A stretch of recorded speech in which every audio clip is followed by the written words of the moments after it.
For more than 200 years, religious orders run mission schools for Indigenous children, the precursors to the Government of Canada's residential school system. The Mohawk Institute becomes a boarding school. Run by the Anglican Church, it is the first government-funded residential school in Canada. A government report recommends Indigenous children be separated from their parents in order to assimilate them into Western culture.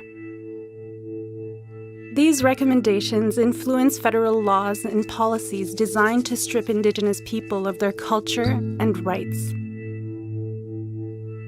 Isle Cross opens in northern Saskatchewan. The majority of students are Métis.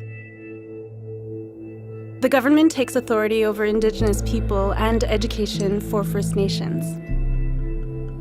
The Indian Act gives the Canadian government control over Indigenous rights and culture. The Act includes only First Nations as status Indians. It excludes Métis and Inuit. Prime Minister John A. Macdonald authorizes the creation of the residential school system, which is designed to isolate Indigenous children from their families and cut all ties to their cultures.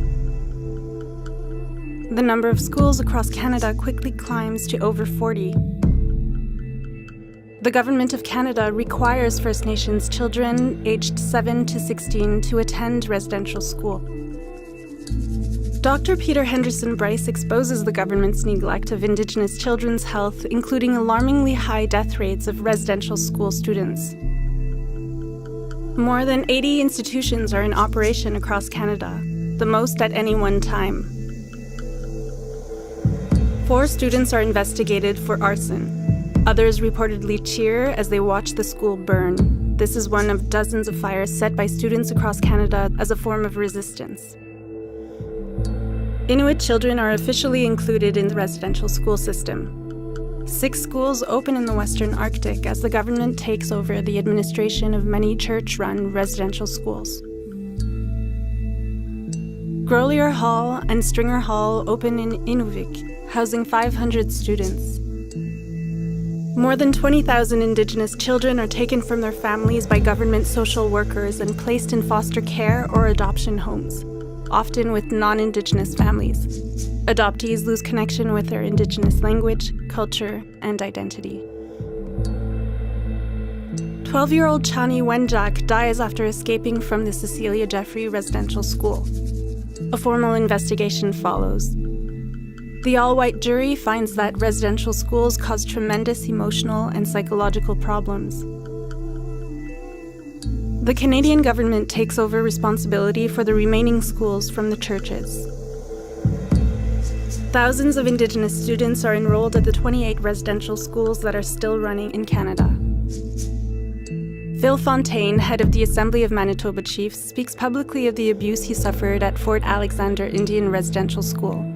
He calls for a public inquiry, which the federal government initiates in 1991. Gordon's Residential School is the last federally run school to close. The report recommends a public inquiry into the effects of residential schools, including language loss and trauma. The government provides compensation to survivors, including the Common Experience Payment and a focus on funding and supporting Indigenous health and healing services. The agreement establishes funds for the Truth and Reconciliation Commission, or the TRC.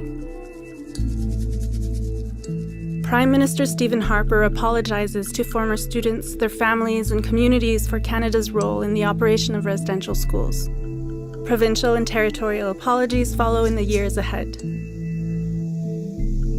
After hosting events across Canada, the TRC releases a summary of its findings. It includes 94 calls to action aimed at redressing the legacy of residential schools and assisting in the process of Canadian reconciliation. The new centre holds a permanent archive of materials and testimonies on residential schools gathered during the TRC. The TRC characterizes Canada's treatment of Indigenous people as cultural genocide. Thousands of children died due to Canada's residential school system. More than 80,000 survivors and their families still live with its legacy. Many people have said over the years why can't you just get over it and move on?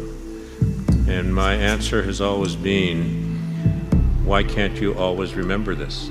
And until people show that they have learned from this, we will never forget.